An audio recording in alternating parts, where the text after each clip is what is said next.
Hey guys, Glitch Doctor. Today, I'm going to be doing a top 10 of my favorite Nintendo 64 games. Flame Shield, you ready? Let's go! Number 10. Mario Party. I know it's a multiplayer game, so that is why it's one of my least favorite games. True, you can play minigames by yourself or play with a CPU, but it's just better to play with friends. Well, it goes like this. You pick a map, and using dice, the game chooses in what order to have the players go on the map. When it is your turn, you hit the dice, and whatever number you get, that is the number of spaces you must move. Okay, so it sounds like a board game. Anyways, your goal is not to reach the end of the map, but to have the most amount of stars in your party. When the 4 players' turns are up, it's time for a minigame. The game gets to choose which minigame to play. So you have to follow the rules and beat it. When you do, the winner can be rewarded with a certain amount of coins, and same for the second and third place person. But when you are on the map, be careful not to land on a red spot or a Bowser spot. You will most likely lose coins on the Bowser spot, and on the red spot, well, you will lose coins. Number 9. The world is not enough. Oh, sorry. The World is Not Enough is based on the 1999 James Bond movie. So, you are James Bond and have to go through a numerous amount of stages collecting items, guns, gadgets, and killing enemies along the way. So yeah, some bad guy is wreaking havoc and you have to stop him. Going in places like London, the mountains, and even Kazakhstan, this brings you the feel of the movie in the 64-bit graphical world of the Nintendo 64. Number 8. Donkey Kong 64. So they're finally here, performing for you. If you know the words, you can join in. Oh, getting carried away again. So in this, the evil King K. Rool is up to no good again, plotting to destroy DK Island. How does he do that, you ask? By putting his giant ship right in front of it, using a ray gun. So, you start off as DK, and the bird tells you that King K. Rool is being evil again, and that he has kidnapped all of your friends. So, you gotta go save them and stop the menace. Along the way, you collect power-ups, bananas, banana medallions, blueprints, various types of food guns, and well, golden bananas. Oh, and you have to fight bosses along the way. So yeah, it brings that feel of Donkey Kong Country into the N64 and slaps the new characters right in it. Oh yeah, and King K. Rool needs to be in the next Smash Brothers. Number 7.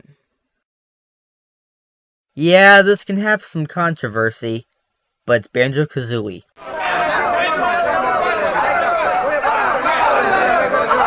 Well, this is a good game. In this, the evil witch Grunty decides to be menacing by kidnapping Banjo's sister, Tooie. So Banjo and his pet bird, Kazooie, set out on a mission to find his sister and take down the evil witch. Literally. Along the way, they gain new moves, eggs, oranges, music pieces, and puzzle pieces. Also, Kazooie can get new moves to help along the way, such as the Super Spring and flying, cause, well, he's a bird. He does that. Number 6. Super Smash Brothers! You may recall I did this in my previous top 10 favorite Mario games. But I will explain this game in more depth. So, this is Nintendo's first fighting game to have Nintendo characters. People were stunned when they saw this for the first time. It was unlike any other, with unique fighting abilities and the fact that it had 3D models, which by the way people call it 2.5D, it was, and still is, a very good game. Also, spoiler alert, I will give you 10 seconds to click this box to skip to the next part.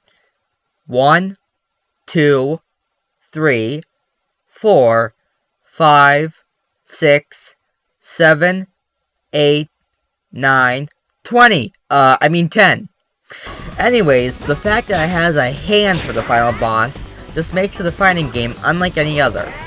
Also, the controls are swift, easy, and you don't have to pull off hard button combos to perform one single move. Number 5. Paper Mario, the first of its kind. This game is like the opposite of Super Smash Bros. 2D characters in a 3D world. Actually, I guess the levels in Super Smash Bros. Are 3D, but whatever. So in this, Princess Peach invites you to the castle. So you and Luigi... Wait, what is he doing here? This is Mario's girlfriend. Whatever, Luigi's a great guy. Anyways, Mario finally meets up with Peach, and when he does, the castle gets lifted from its grounds and into space. Sounds familiar.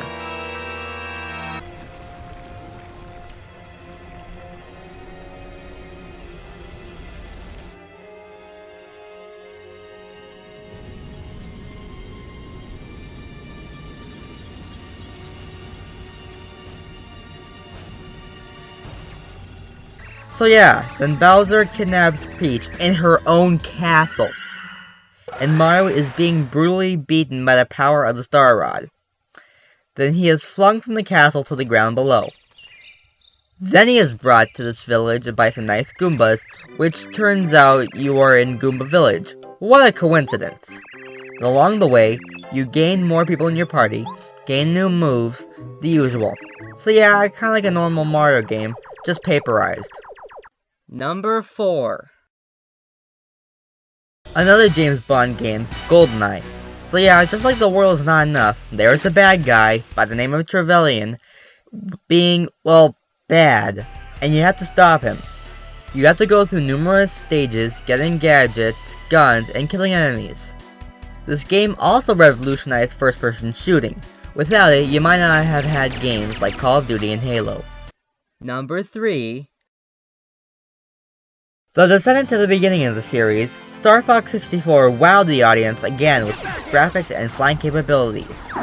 And for the first time, it introduced all-range mode, which is the freedom of flying around, not just straight, but in a closed space. If you try to go past that space, you will automatically do a U-turn back onto the field. Once again, the evil monkey Andross is attempting to take over the world again.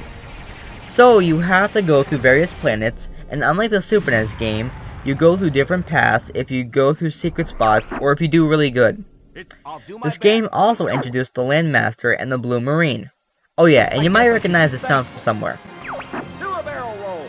Yes, this sound originated from the game and all of a sudden became viral on the internet. Just a nice bit of information to have. Fun fact, this game was originally going to be Star Fox 2 and was fully developed, but cancelled because of the end of the Super NES's lifespan. Watch out! Bogey on your tail! Number 2.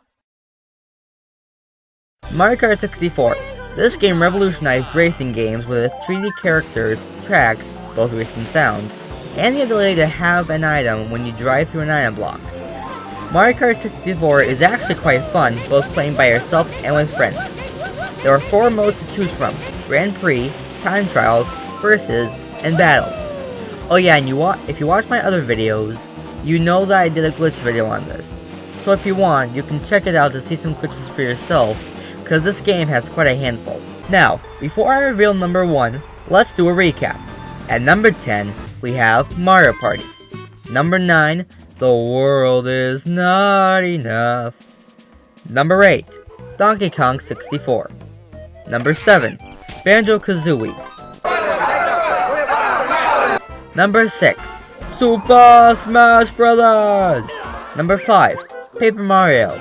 Number 4, GoldenEye. Number 3, Fox 64. And number 2, Mario Kart 64. Now, it's time for number 1. Super Mario 64. I know, kinda obvious. This is actually the 4th time I've shown this game in my videos. I showed glitches, did a review on it, and even did it in my previous top 10. So yeah, this game is just extremely awesome. I just love this game so much. So the glitches, the levels, the soundtrack, and just everything. You know, this game just has that feel to it that makes you want to go back and play it, especially if you haven't played it in a while. So yeah, like most of the time, Princess Peach invites you to the castle for cake. I don't really know why she wants you to have cake with her. But instead, she is kidnapped again by Bowser, and guess what? Her own castle again! Bowser has stolen all the Power Stars, and you have to collect all of them to restore power to the castle, and beat Bowser to save the princess.